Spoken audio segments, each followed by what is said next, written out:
All right, welcome back everyone for another deep dive. Always a pleasure to be back. We've been on this journey for a while now, exploring these opening lines that hook you right from the start. It never gets old. Some books, you just know from the first sentence you're in for something special. Absolutely.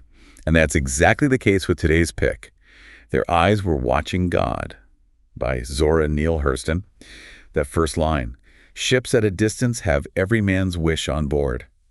It just grabs you, doesn't it? Oh, it absolutely does. Like, even without knowing anything about the story, you can practically feel that yearning, that sense of possibility, just the image of those ships out there carrying dreams. It's powerful stuff.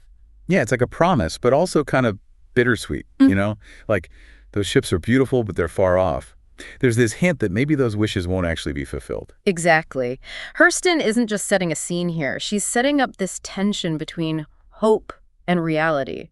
And that tension runs through the entire novel, shaping Janie's journey. Right, because it's not just about the ships themselves. It's about what they represent, right? Those Mhm. dreams, those aspirations. And they're not just Jeannie's dreams, are they? Hurston says, every man's wish. Like she's making it universal. Precisely. She's saying this longing for something more, for fulfillment. It's something we all share. We all have those ships on the horizon, in a way. It's the human condition. It is, isn't it? Everyone can relate to that, no matter who you are or where you come from.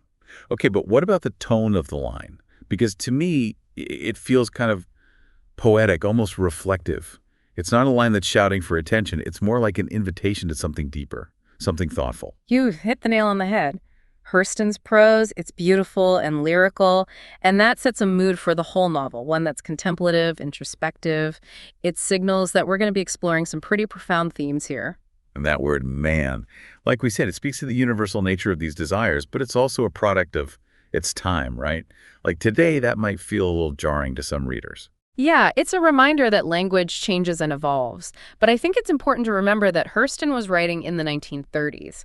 She was pushing boundaries with her portrayal of a Black woman's experience, and that was a pretty bold thing to do back then. Absolutely. She was a trailblazer. Yeah. So, okay, we've got these ships. They're symbolic. They represent these universal desires. But how does that specifically tie into Janie's journey, the plot of the novel? Well, think about it. The ships are at a distance, which immediately suggests a journey, a quest. And that's what Janie's life becomes, a search for self-discovery, for love, for a place where she can truly belong.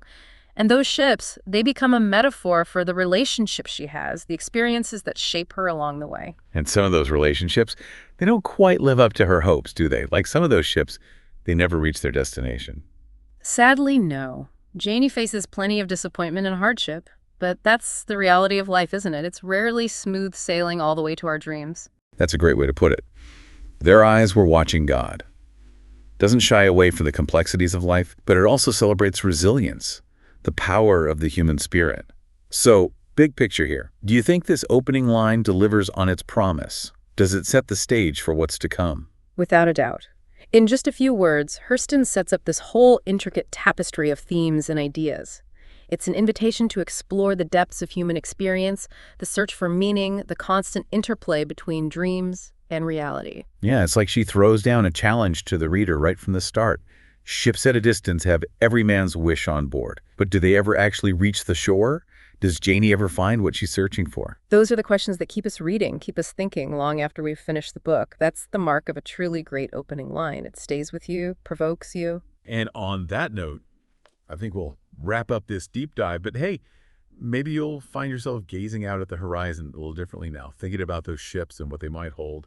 We'll see you next time when we unpack another first line, another literary adventure.